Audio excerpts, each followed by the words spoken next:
carita rosada, dos ojazos alumbrando está.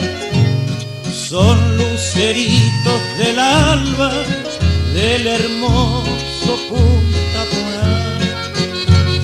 Es palomita viajera por las calles de Asunción, una joya verdadera de la gracia y del amor.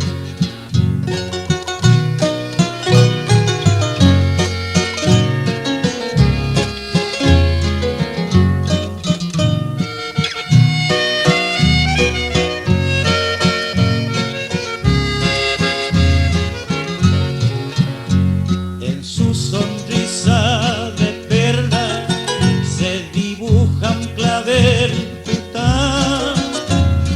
Todos exclaman al verla, es la flor de Punta Porá.